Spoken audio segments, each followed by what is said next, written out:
The crickets were the loudest thing in the village that night. Out beyond the line of mango trees, where the fields turned to mist and the road gave up to mud, stood Arif's small brick house. He'd built it himself after his father passed. 2 rooms, a wooden door that creaked like it remembered pain, and a lantern that swung on its own whenever the wind sighed.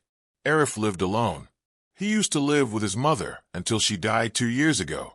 Since then, every night felt longer. He worked the fields by day, fixing irrigation channels and tending to the sugarcane. But when the sun went down, he hurried home before dark, like every other villager did, because after nightfall, no one lingered outside. They said something walked through the fog after midnight, a shadow with a woman's voice, calling the names of those who'd died in the past year. Most people laughed at the stories, but no one stayed out to prove them wrong.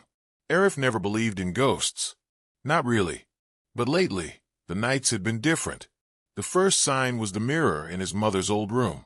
It had started to fog up at random, even when there was no heat or breath near it.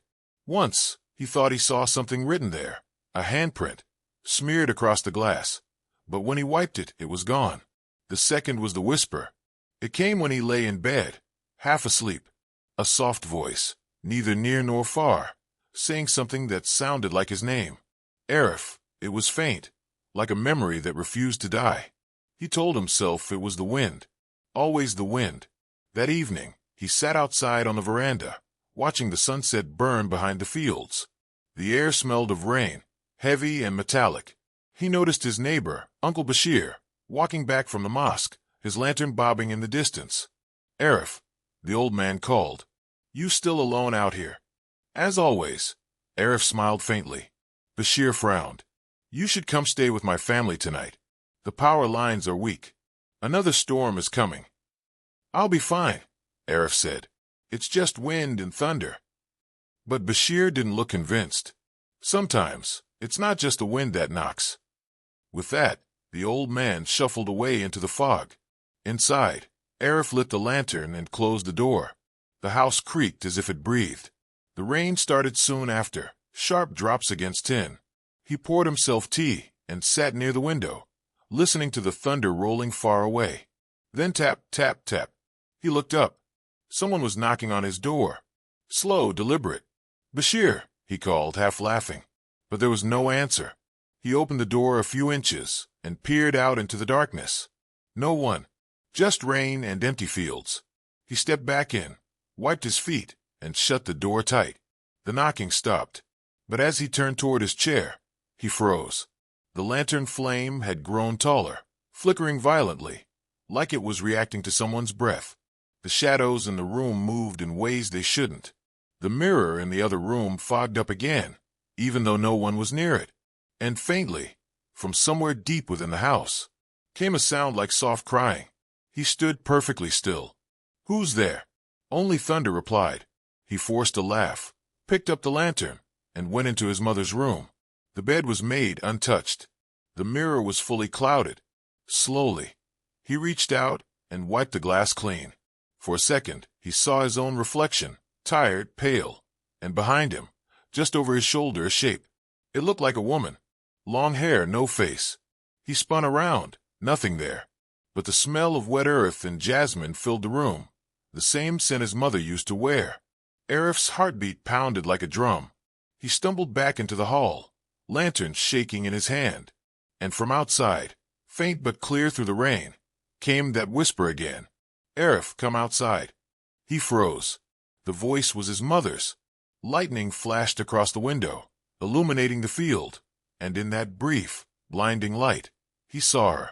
A woman standing in the mud, hair matted, wearing the same shawl his mother was buried in. Then darkness swallowed her whole.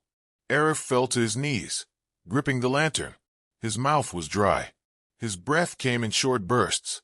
He whispered to himself, "It's not real. It can't be real." But when thunder struck again, something answered from the dark. 3 knocks on the door. Slow, hard, final. Knock, knock, knock. The flame in his lantern went out, and the voice outside said, "Let me in, Beta, it's cold." The next morning, the village woke to find storm had torn through half the fields. Trees had fallen, A few roofs had caved in, and muddy water ran through the lanes like blood. But the only thing Arif could think about was the voice from last night. He hadn't slept. Not a second. When the knocking stopped, he'd sat awake till dawn, lantern dead, staring at the door, afraid to blink. Every time lightning flashed, he half expected to see her face again outside the window. When the muezzin called for far prayer, Arif finally moved. His body ached as he opened the door. Rain had washed away any footprints, but the mud right at the doorstep looked disturbed, like someone had been standing there for hours. He tried to tell himself it was just water patterns, just storm runoff, but a part of him whispered she was there. He went to the mosque later that morning, pale and quiet. The other men greeted him with nods, but Uncle Bashir noticed the tremor in his hands. "You didn't sleep, did you?" Bashir asked softly. "No," Arif admitted. "There was knocking, and I thought I heard someone." Bashir's face tightened. "A woman's voice?" Arif looked up sharply. "Yes." The old man sighed. "Then she's chosen you." "What do you mean?" Bashir leaned close, lowering his voice. "It happens once every few years. The Rat-Ki-Ru, the night spirit. She appears to men who live alone, pretending to be someone they loved. Once you answer her voice, she doesn't leave." Arif almost laughed. "You're talking about stories. My mother. She'll use your mother's voice. Your father's. Anyone's. You must not speak back." Bashir's hand gripped his arm. "Do you understand? No matter what she says, don't answer her." Arif nodded, uneasy. But deep down, he couldn't shake the memory. That voice, so real, so warm. Could a ghost sound like that? He spent the rest of the day working in the flooded field, trying to lose himself in labor. By dusk, exhaustion was pulling his eyelids down. He promised himself he'd sleep early. But as night fell, the unease returned. He bolted the doors, lit 2 lanterns, even placed his mother's old Quran on the table beside his bed. The storm was gone, yet the wind still sighed through the cracks like something breathing outside. At 11:30, just as he was drifting to sleep, a faint hum began, like a lullaby. It came from his mother's room. Arif sat up slowly. That song, he hadn't heard it since he was 10. She used to hum it to calm him during thunder. Every note was exactly the same. He rose, heart hammering. "No," he whispered to himself. "It can't be." The humming stopped. Silence swallowed the house. Then came the whisper again, closer, clearer. "Arif, why did you lock me out last night?" His throat went dry. He gripped the lantern tightly, every instinct screaming, "Don't answer." But the voice was trembling, crying, "Beta, I was cold. I waited so long." His eyes filled with tears. For one insane second, he wanted to open the door, to believe it really was her. Then something new happened. The smell of jasmine, that same heavy, sickly perfume, began to fill the house again. The lantern flame flickered, shadows moving like bodies on the walls. A whisper brushed past his ear, not from outside, but from behind him. "I'm inside now." He spun around, no one there. But the door to his mother's room had opened by itself, and from inside came the faint creak of the rocking chair. It was moving. Arif forced himself to step closer. Each creak was slow, deliberate, as if someone invisible sat there, swaying gently. "Stop," he choked. "Please stop." The chair froze. Then slowly, the mirror on the far wall began to fog again.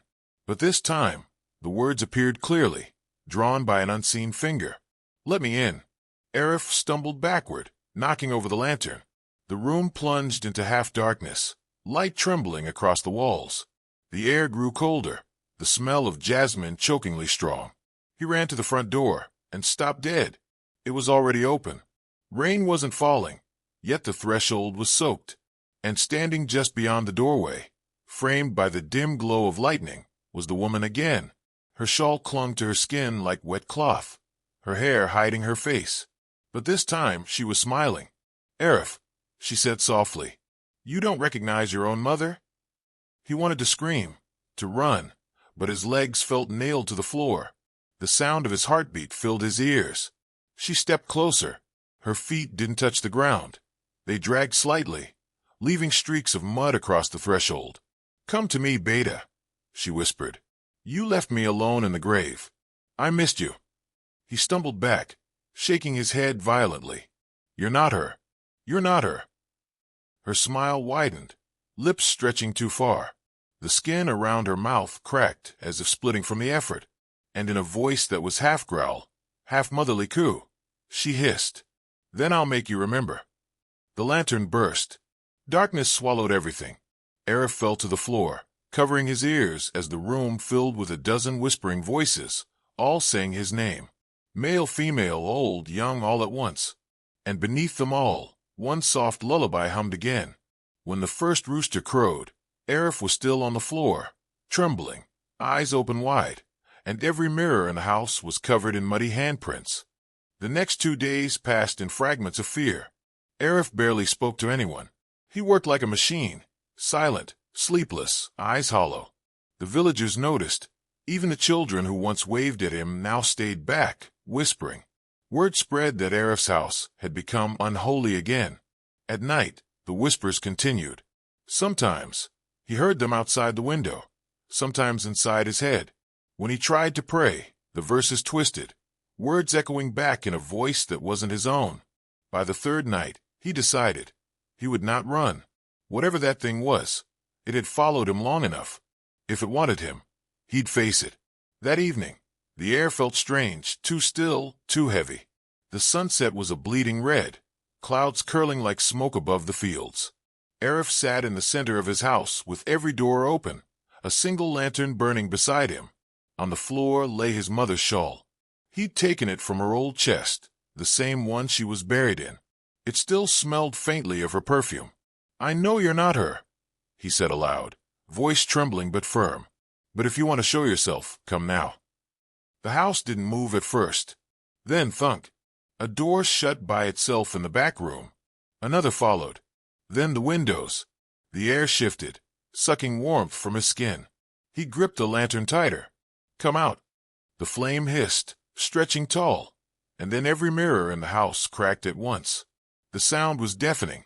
From each broken surface, black water began to trickle down the walls, thick and glistening like tar. And then she came. Not from the doorway, not from the shadows, from the mirror itself. A pale hand reached through the fractured glass, dragging the rest of her body behind. Her skin looked soaked, her eyes hollow pits. That same torn smile cut across her face. Beta, she rasped. You called me. Arif forced himself to stand, though his knees shook. What are you? The ghost tilted her head. You forgot me so easily. I buried my mother 2 years ago. Her smile twitched. Yes, you buried her. She stepped closer, her wet feet leaving no sound on the floorboards. But not her soul. He stepped back. You're lying. She reached toward him, fingers shaking. You didn't even say goodbye that night. You left her calling for you. He froze. He hadn't told anyone this, not even Bashir. When his mother fell ill, he'd been in the next village working. She died before he returned, her last words never reaching him. Guilt had eaten him alive since. How do you know that? He whispered. Because I was there, she hissed. You think guilt buries itself, Arif? It rots, and when it's ripe, it calls me. Her voice deepened, distorted. You made me wait alone in the dark. Suddenly, every door in the house slammed shut. The lantern shattered, glass exploding outward. The darkness swallowed them both. Then a chorus of whispers, dozens of voices, circling him like wind. Some sounded like his mother, others like strangers, murmuring his name. Arif, come with us. It's better in the quiet. He clamped his hands over his ears, shouting, Stop, you're not her. But the ghost's face was inches from his now, glowing faintly in the dark, her eyes empty sockets, leaking black water. Don't lie to yourself, she breathed. You begged for me to come back. His body froze as her cold fingers brushed his cheek. In her touch, he saw flashes, images burning behind his eyelids. His mother coughing alone. The empty house. Him miles away, ignoring her last call. Her hand reaching toward an empty doorway before falling still. And then the grave. Her voice became his own, whispering inside his head. You could have saved me. Tears streamed down his face. "I'm sorry," he gasped. The spirit leaned closer, her smile softening, for a moment, almost human again. "Then come with me," she whispered. "It's peaceful. No more loneliness. No more guilt." For a second, Arif felt it, the pull, the numb warmth of surrender. His body leaned forward, drawn toward her outstretched hand. Then a sudden crash broke the trance. The front door burst open.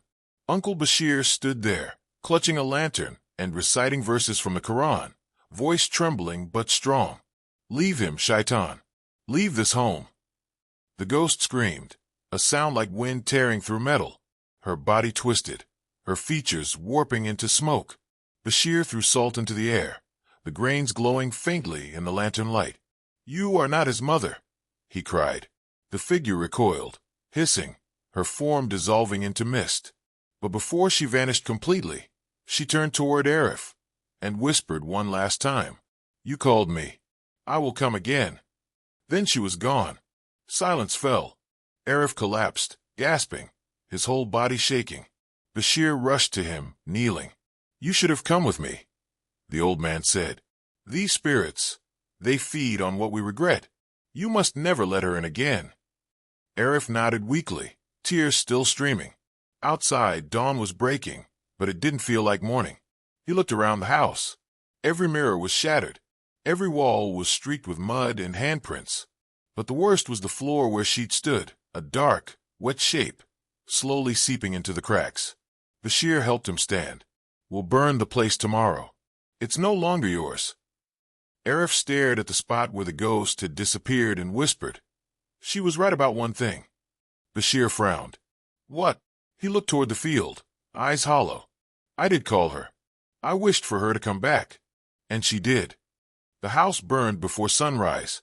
The villagers gathered at a distance, watching the flames consume the old brick walls. The fire hissed and spat like it was fighting something unseen inside. Bashir and two others poured oil along the edges, reciting prayers until the first light broke across the soaked fields. By noon, nothing remained but smoke, ash, and silence. But Arif didn't watch it burn.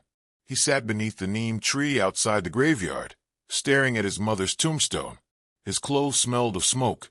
His eyes were raw from tears and sleeplessness. The village mullah stood a few feet away, reading quietly, but Arif barely heard him. He just kept staring at the name carved in stone. "Amina Bibi. I didn't mean for her to come," he whispered. Bashir knelt beside him. Sometimes meaning doesn't matter. The heart calls, and something else answers. Arif said nothing. The world felt drained of sound. No birds, no wind, only the quiet hum of loss. He could still feel her touch, cold as the grave, still hear her voice echoing in his head. "Will she come back?" he finally asked. Bashir hesitated. "If your guilt keeps the door open, yes." Arif looked at his shaking hands. "Then I have to close it." That evening, after the villagers left, Arif walked alone through the ashes of his house. The smell of burnt earth clung to everything. The wind carried a faint whisper, too faint to make out the words, yet enough to make his heart tighten. He found the only thing that hadn't turned to ash, his mother's shawl. It lay half buried, edges singed, but intact. He picked it up gently, holding it close. The jasmine scent had faded. Only smoke remained. He knelt on the dirt floor where the ghost had stood the night before and whispered, "I forgive myself, and I let you go." For a long time, nothing happened. Then a soft breeze moved through the ruins, carrying the ashes upward like gray snow. The air grew lighter. The heaviness in his chest eased. For the first time in years, Arif felt truly alone, not haunted, just empty. He walked to the edge of the fields and looked up at the sky. Clouds parted. The moon shone pale and full. "Goodbye, Amy," he said softly. A single firefly drifted past his face, glowing briefly before vanishing into the tall grass. Weeks passed. The rains ended. Life crept back into the village. Arif stayed with Bashir for a while, helping rebuild fences and irrigation lines. He didn't talk much, but people noticed a quiet change in him.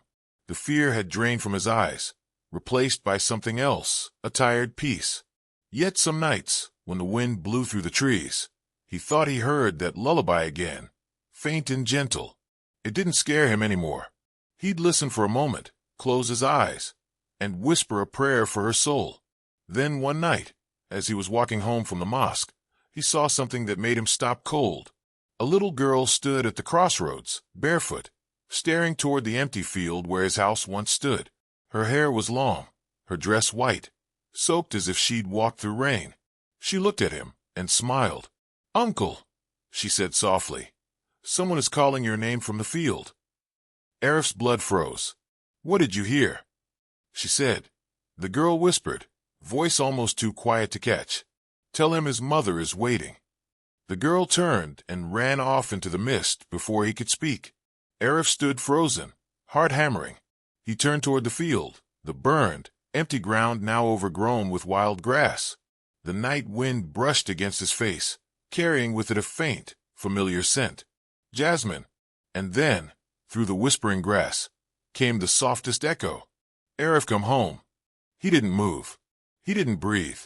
Only the moon bore witness as his lantern flickered once, then went out. Epilogue. Weeks later, Bashir found the shawl folded neatly at the base of the neem tree. No footprints. No signs of struggle. Just the faint smell of jasmine on the wind. The villagers said the spirit had taken him, claimed what was promised. But Bashir, lighting a candle at the old grave, whispered something different. Maybe he just went where he belonged, to the one he never stopped missing. As the candle's flame trembled, the air turned cold for a heartbeat, and from somewhere deep in the fog, a woman's voice hummed a lullaby. Soft, endless. Home.